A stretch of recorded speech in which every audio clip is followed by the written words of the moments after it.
For my 31st birthday, my friends got me a heritage DNA test.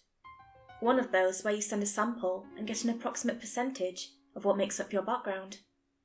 I don't think there was anything in particular that made them gift it to me though. I think they ordered one for themselves and got a 2-for-1 kind of deal. Still, I figured it'd be fun to check out. My biological grandpa died when my dad was very young, and my grandmother remarried long before I was born. So I was never told a lot about that side of the family. I'd always been a bit of a sickly child, so I've been wary about looking too closely at my family and health history, but I figured this couldn't hurt. So I filled out the form, provided the sample, and sent it on its way. Then, I just sort of forgot about it. When I finally got the results, it came with a few surprising revelations. While the majority of my heritage was entirely predictable, there was an 11% splash of something called the Northern Scandinavian Blue Hill tribe. I asked my parents about it. While my mother had no idea what the Blue Hill tribe was, she was pretty sure it wasn't from her side of the family. My dad was equally confused. Sure, he didn't know much about his biological father, but he knew for a fact that the man was from Oklahoma. His mum, on the other hand, was Minnesotan. Dad got curious and ordered his own test within the hour. As I ended the call and boxed the packaging up, something fell out. A sturdy envelope made of thin navy blue cardboard and sealed with a sunflower emblem. It had a mild chemical smell to it, like a sweet ammonia. At first I thought it was going to be some kind of special offer, much like what got me the test in the first place. But after turning it over, I could see it was addressed directly to me in handwritten cursive. It read, "Dear Name, congratulations on your recent result.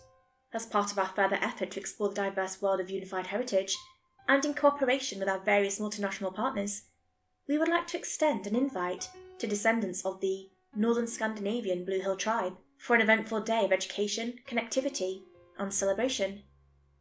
Please consider this invitation and review the enclosed details at personal link using your login credentials. We hope to see you there." I didn't know exactly what to make of it, but I decided to check it out. And holy hell, it reeked of scum. Here's what it offered. A fully paid 3-day stay at a hotel in Manchester, New Hampshire. Free entry to the company-sponsored Heritage Celebration event alongside other members of both the Blue Hill tribe, but also other unique and diverse backgrounds. There were several groups listed, mostly hailing from the Scandis, the Carpathians, and the Ural Mountains. I would have to pay for the trip to get there though, and they were clear about food, drink, and room service not being included. But all in all, it sounded too good to be true. After several hours of trying to find my way through customer service websites, I finally got hold of an actual service rep over the phone. At first, they seemed to have no idea what I was talking about, but when I referenced a personal case number at the bottom of the envelope, they referred me to a special events manager.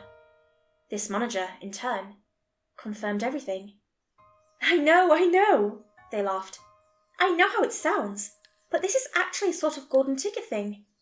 It's a biennial event and part of a charity effort, so there's a tax incentive for us as well.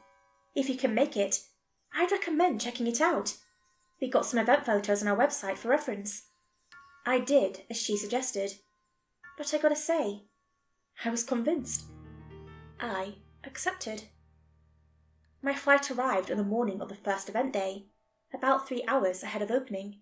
I had an uneventful early check-in, spotting the locked doors through the lobby. There were a few posters marking the Heritage Celebration event, and there were already a couple of people roaming the halls outside. But I decided to catch my breath a bit before the doors opened. I got to my room and clocked out for a couple of hours. I double-checked the event schedule on my phone, making mental notes on the various talks, guided tours, luncheons, dinners, and get-togethers. It was a full 2-day event.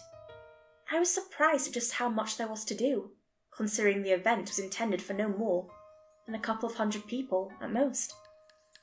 Still, I couldn't complain. But Just as I drifted off for a nap, I got a notification on my phone. A text from my dad. Apparently, he'd recently gotten his results back. Strangely enough, he didn't have any percentage of the northern Scandinavian Blue Hill tribe in his genetic makeup. Maybe my mum wasn't as southern as she thought. Once the doors opened, there were about 100 people walking about. Some looked like average Joe nobodies, others were clearly some kind of corporate representative. I could tell at least 6 different accents just by walking around, and a couple of foreign languages. There were a few booths to check out, mostly advertising various new services and products by the company, behind the DNA test, but also one that was just information about various forgotten or unusual tribes. Going through the pamphlets, I couldn't find one about the Blue Hill tribe, so I decided to ask the service rep behind the counter. "Blue Hill," he said, raising an eyebrow. "I'm not sure I—" Another rep whispered something in his ear, and he nodded. "Right," he corrected. "We don't have any reading material on that subject, but, I think there's an info session.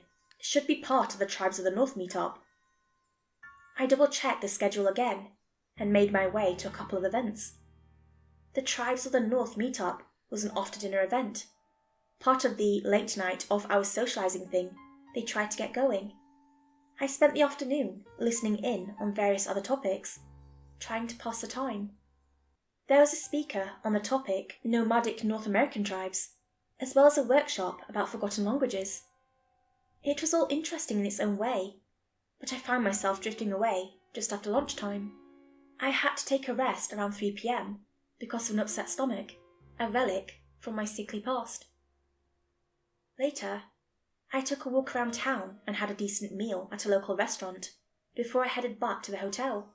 I was a few minutes late to the meetup. There were about 24 people there in total. We didn't really have any common features.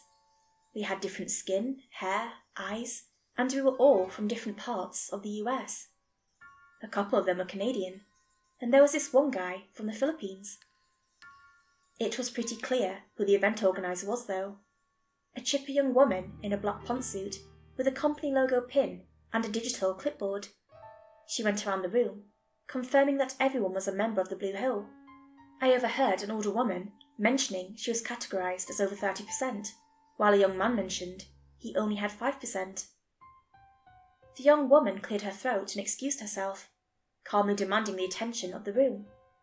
"Thank you all so much for coming," she smiled. "I'm sure you have 100 questions, and we thought this might be a good time to get to know one another a little better. Please follow me." We were led through a corridor to a smaller, open room, a sort of meeting space in the back.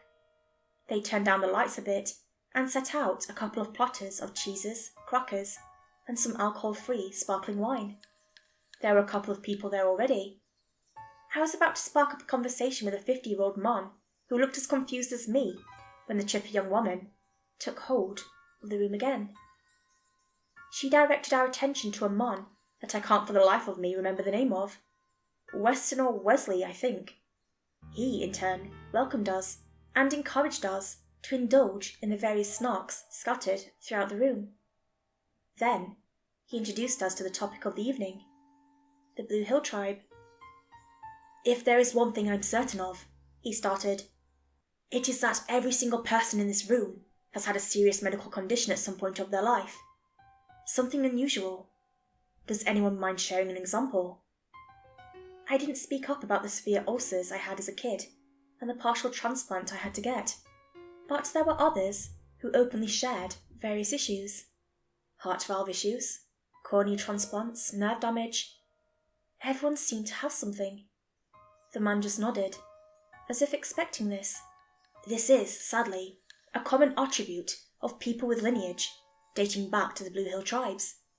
So let's take a closer look at the history and customs of these unique people. And while we do, please feel free to mark yourself in the attendance sheet. He continued to speak of a group of people native to the southern Scandinavian mountain ranges. There were dates, locations, an approximate number of tribal members, and a few other sparse details. I marked the form while I waited, realizing pretty early on that what he was saying was suspiciously generic. He spoke of leather and bone craftsmanship and a belief in mountain spirits, but there were no details, no references, no pictures, drawings, or artifacts. I noticed a lot of people around the room paying close attention and not really thinking too much about what they were filling out on the attendance sheet, but I took a closer look. Our names were already on the sheet, so we were only supposed to make a check mark. However, there were also percentages printed on the side, corresponding to the percentage of heritage we had in common with this tribe. I recognised my 11%, arms of 30% of the old woman. There was also a series of other numbers that I didn't immediately recognise. When I thought no one was looking, I snapped a picture of it, just in case. After a 15-minute lecture on the history of the Blue Hill tribe, I came to the realisation that I hadn't actually learnt anything. The locations and dates were so generic that there was no way to fact-check it, and there were no details as to their various costumes or crafts. Looking around the room, I noticed the chipper young woman was off in the corner, whispering to someone on her Bluetooth earpiece, her eyes scanning the crowd with a serious demeanour. There was a man in a suit by the doorway, taking pictures with his phone, and a hotel functionary offering refreshments being turned away. This was clearly a private matter, and of great interest to the company, for some reason. I snapped to attention as the room applauded. The lecture came to an end, and we were given some time to mingle, but not without another reminder to make a mark on the attendance sheet.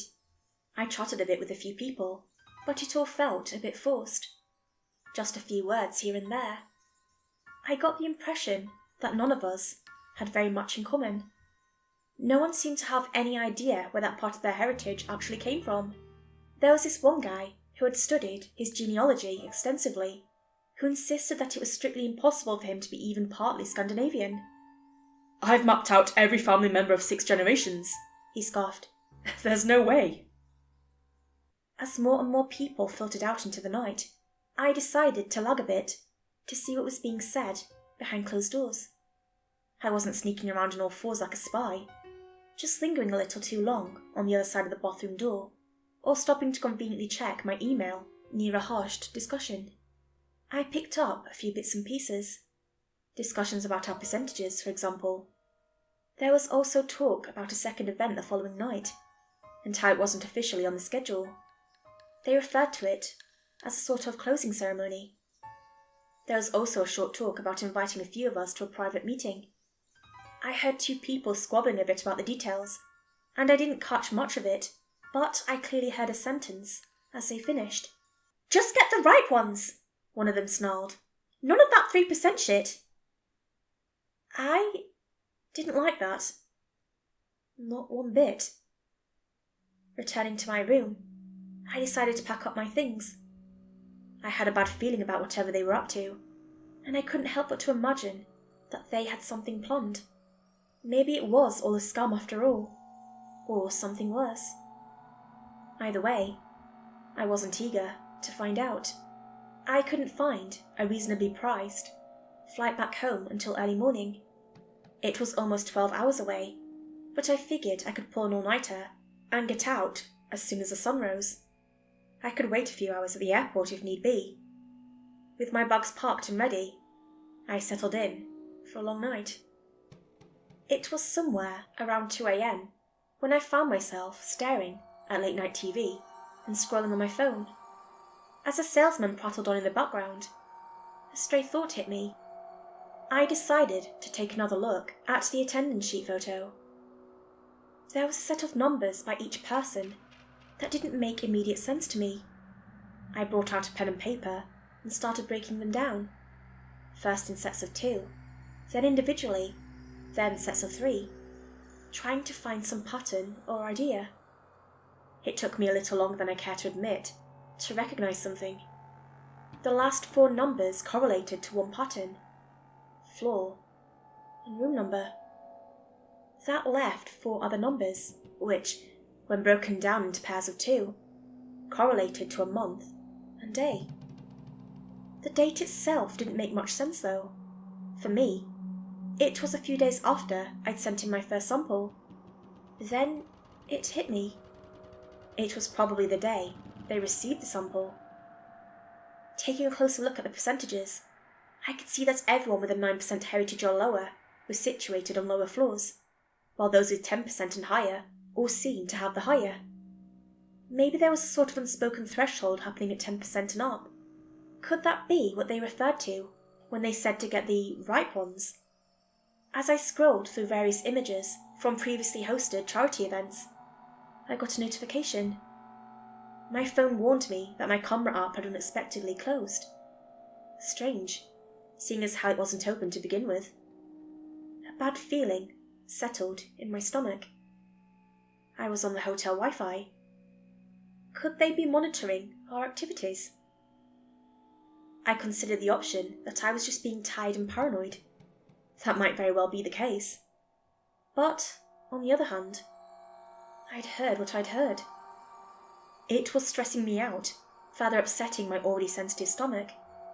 I could feel a tinge of pain and decided to go get some ice. Might sound like a stupid home remedy thing, but sucking on an ice cube has always helped me calm down. I followed the corridor, got myself some ice in a bucket, and returned to my room. As I was about to round the corner, I recognised a familiar sound. My hotel room door being closed and locked from the outside.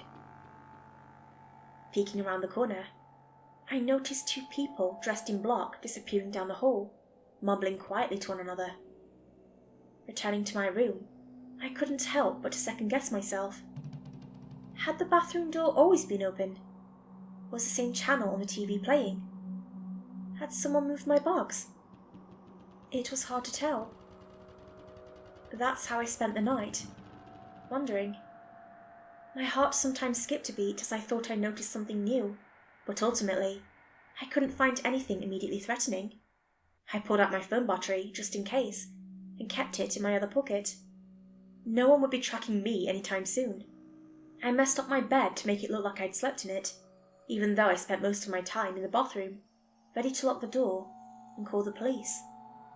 I nodded off a few times, but eventually, the sun broke the horizon, a few rays of sunshine slipping in through the frosted bathroom window.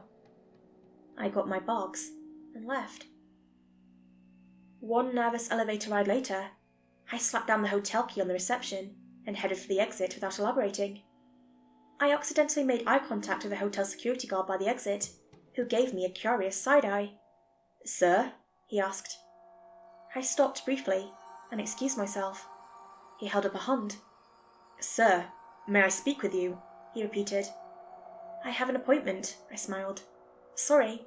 "It won't take long," he smiled. "Right this way." Looking at the silver-coloured revolving door that could get me out of there, I considered my options. I could make a break for it, or I could just see what this was about. I decided to just talk to the man, banking hard on it not being anything serious. In hindsight, I should have gone for the goddamn door. I was taken to a small room right next to the reception. There, he asked to see my phone. I showed him, although the battery was still out. "My supervisor had a couple of questions," he said. "She's just outside. Won't be a minute." "I'm sorry, but I got a..." He pocketed my phone, smiled, and stepped out of the room. But it wasn't an ordinary, service personal kind of smile. It was almost apologetic, like he knew he'd landed me in some kind of trouble. And through the door came the chipper young woman from the previous night. She wasn't as chipper this time. She didn't sit down, instead opting to stand on the opposite side of the room with her arms crossed. For a solid minute, she just stood there, considering what to say. Finally, she let out a sigh and took a step forward. I felt like a scorned schoolboy being dragged to the principal's office. "Are you leaving early?" she asked. "Would be ashamed to miss the get-together tonight." "I'm thankful to have been a part of this," I said, "but I really ought to get going." "Oh?" she feigned surprise. "Family emergency?" "That's private," I said. I could still hear hotel personnel outside, and figured she didn't want to make a scene. I leaned back in my chair, confident and quiet. She didn't take that too well. "I think it'd be for the best if you stayed a little longer," she continued. "I don't think I will. I don't think there's much to debate. I'm sorry, but you have no—" She slammed her fist on the table and stared me down, unblinking and furious. There was a slight tremble in her movement. There was no way those outside didn't hear us, and yet no one moved a muscle. Perhaps she was in more control than I'd anticipated. "I think you're going to stick around for a while," she snarled, "or we're going to have a problem. You want to have a problem with me?" "No," I said, shaking my head. I don't." "Then you're going to shut the fuck up and play along." I was dumbstruck. There was no ambiguity here. She was outright threatening me. I could barely understand why. Maybe she'd seen something on my phone while I was connected to the hotel Wi-Fi, or maybe they'd noticed me spying. Perhaps they saw me pondering the attendance sheet. I don't know. Either way, they weren't taking any chances. I didn't see that hotel security guard again. Instead, they put me in a room with a very quiet man in a suit. He didn't answer any questions, and he wasn't much for small talk. All he did was stand outside the room, checking in on me as soon as I made a noise. I spent all day in that room, this small 10 by 14 feet room with little more than a couch, a coffee table, and the most generic-looking hotel painting I'd ever seen. Still, as calming as that room was, I was freaking the fuck out. But there was nothing for me to do at that point. No harebrained schemes could make me magically phase through the wall. I was stuck there, and I sure as hell wouldn't fight that guy. Didn't take a detective to spot that he was armed. The stress made my stomach act up. I was allowed to use the bathroom, but they kept the stall door open. Then it was straight back to the room. I tried frantically to come up with some kind of plan, or figuring out some specific turn of the corridor where he wouldn't have a clear shot. But it was useless. There were long, wide-open spaces, and no harsh corners. But that was my mindset. I was still under the impression that there was something I could do, but in reality, I couldn't. Once that started to dawn on me, I realised how screwed I was. It was the emotional equivalent of sinking into a deep, black ocean. It was late afternoon when the door opened. Having spent most of the day napping on the couch and anxiously wandering back and forth, I got on my feet like a soldier. One of the guards coaxed me outside. I could tell something was up. People were rushing past us, speaking into their earpieces. We moved in the opposite direction, but I caught a glimpse of a well-dressed group of people used as human shields for someone very important. I was quickly ushered along. I was taken through the hotel kitchen. They'd cleared out the staff. They took me to what looked like an abandoned, old walk-in freezer. I was pushed inside, and the door was closed. I didn't know how those walk-in freezers are supposed to work, but this one locked from the outside. There were no lights, and I could barely make out what was happening through the little windows. I didn't have to wait for long. Just minutes later, I could hear other people entering the room. Some curious, some angry, some crying. One by one, the guests from the previous night were ushered into the freezer. Even the old woman. Well, not all the guests. Only those ripe enough. There were 9 of us in total. Some were mildly annoyed. Others were confused. Finally, they dropped a guy who had been beaten straight onto the floor. He was clearly not okay, trying his best to breathe through his mouth. That set most of us off. Some banged on the door, others screamed at the top of their lungs. No one had a phone or a weapon. The panic rose, and it spread like wildfire. Soon, I was right there with them, screaming for someone to let us out. I screamed my voice hoarse. No one came. We must have been in there for at least 40 to 45 minutes. Our protests died, and in the following silence, we heard someone enter the room. A single set of footsteps. They approached, and we all quieted down. I could see the vague outline of a man outside, but our breaths had fogged up the windows on the door. He had a black suit with a blue tie. He stood there with his hands in his pockets, watching us. I backed away from the door, and the others did the same. No matter how bad the freezer was, there was something telling me that this guy was somehow worse. He was too calm, like this was all normal. He'd done it before. As the door opened, we all scrambled to get back. He stepped into the entrance, obscured by the bad lighting, but for all I could see, he was a man, a little shorter than me, a bit round around the stomach, bald, maybe glasses. There was something reflecting off his face, and yet there was something about him that screamed danger. The man who'd been beaten was ready to roll the dice. He took off running, trying to push past and get out. There was a kitchen exit not too far away, so if he could just make it past this guy, then maybe he'd be in the clear. But no, he didn't get far. The strange man didn't tackle him, or attack, or scream. In fact, he didn't seem to react at all. But the runner, well, he stopped a few steps short of leaving the freezer. He clutched his throat, gasping for air. The strange man spoke in a raspy, matter-of-factly voice, as if counting the inventory on a supermarket shelf. Male, 38 years old. 6 years spread reaching a total of 18%. Implants through esophagus surgery. And then there was this ungodly noise. The runner collapsed to his knees. He was trying to scream, but all that came out was a sort of guttural wheeze.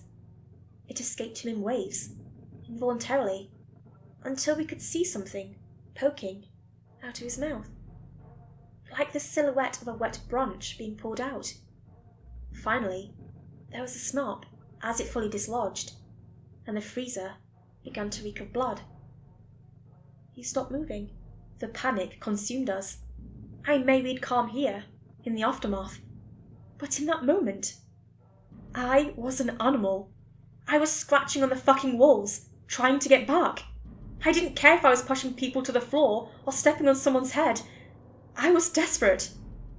The strange man spoke again, but this time, his raspy voice seemed better, improved. Female, 29 years old. 4 years spread, reaching a total of 14%. Implants through spinal surgery. One by one, he counted us off. Male, female, male, female. 4 years, 5 years, 9, 8. Percentages going up and down. Lung cancer, cornea transplant, dialysis, screams and blood. One by one, being pulled out of the crowd, and then pulled apart. I'll never forget the sounds. Small bones sound like carrots when they snap. Bigger ones, it differs. The dripping noise is human spillage mixed on the floor. Drops of blood really do sound heavier than water. And with every victim, I could see something shift in our copter. Straighter bark, deeper breaths, like he was absorbing it all into himself, taking something back, harvesting. The sixth person on the chopping block was me. He read it all out loud. Male, he began, 31 years old, 24 years spread, reaching a total 11%. Implant through ulcer treatment. My stomach crumbled, moved, twitched as if coming alive. It wanted to escape me, to break free. It strained against me. I collapsed to the floor, my hands slipping on the blood, seeping into my skin, itching under my fingernails. Then, I felt something move in my pocket. I almost dropped it. I still had my phone battery. I took it out and held it up to my mouth. I could bite down on it, drenching myself in acid, or God knows what. My stomach ceased moving, if only for a short reprieve. I looked up at my captor. See this, I said. It'll fuck us both up. But you need it, right? You need me whole. There was no response. I could just see him tilting his head down at me. Yeah, if I destroy myself, you get nothing, right? That's it, isn't it, huh? I placed it between my teeth, ready to bite down like a rabid dog on a juicy bone. He didn't move as I got up. We circled one another. He wasn't about to let me go. He wasn't looking me in the eyes. He was staring intently at my stomach. He wanted to pull it out of me, to turn it into something else. Or maybe it was a part of him all along. Something coming home. No, he said. It ends. He reached out a hand for me, and I bit down without hesitation. To my surprise, there was just a little puff, but that was it. The battery tumbled to the floor, useless. The man instinctively recoiled, but upon seeing that there was no danger, it all came back with a vengeance. The pain was immediate and incredible. Something in me moved, and I immediately spat up a small glob of stomach acid. Then the battery exploded. It wasn't a big explosion, just a loud bang, like the starting pistol of a race. I slipped and skid my way out of the freezer and had to make a split-second decision. I could close and lock the door behind me, effectively sealing him and everyone in there, or I could leave the door open for the others to escape. But it wasn't really a choice. Not really. It never is when you get pushed into something like this. I slammed that door shut and let it auto-lock, without even thinking about it. Perhaps he'd asked for the guards to clear out. I don't know. But there was no one else in that kitchen. I grabbed a knife from one of the counters, burst through the exit door, and disappeared into the night, my stomach stirring like a restless animal, but settling as I got further away. I can only regret what happened to those left behind. It still makes my fucking spine itch. A police patrol found me wandering the streets about an hour or two later. I can't imagine it looked good. I was taking such small, shallow breaths, and I was still clutching a kitchen knife. Not to mention, I was covered in blood. They were convinced that I'd killed someone, but I surrendered willingly and eagerly. I tried to tell a coherent story, but they just didn't understand me. I probably didn't make much sense. A shower and a fresh set of clothes later, I explained my experience at the hotel to the best of my ability. Sadly, it didn't really do much. There were no records of the man I described ever visiting that hotel. As for the missing people, those I claimed had been murdered, they had checked out one by one at different hours the day prior, according to hotel records. They might be missing, but there was no indication of foul play. Yeah, I'm calling bullshit on that.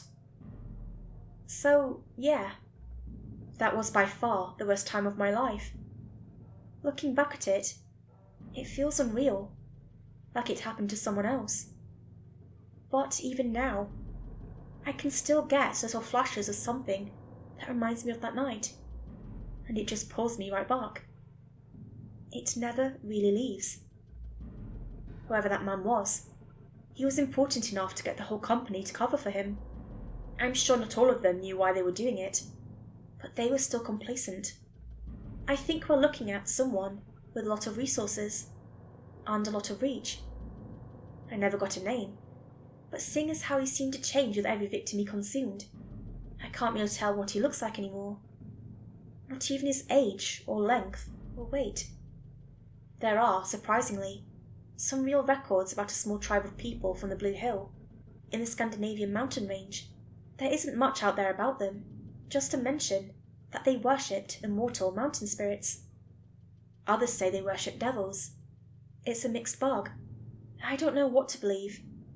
I don't know what I saw, but I am living with the knowledge that a part of me, something inside me, isn't my own. It moves with me. It lives within me. But at the snap of a finger from that thing, and it will rebel. It will fail me. And I'm just at, what, 11%? What happens when I reach 50? 100? I decided to post this today after getting a video ad that I could have never anticipated. It seems like this company is still in business, advertising their new generation of DNA tests. I'm sure some of you out there have seen it. 20 seconds, unskippable. Smiling faces, distant families being tied together by CGI blue ribbon. I think they have some of those damn sunflowers in the background, still coloured that basic company blue. And seeing it like that, it made my stomach turn.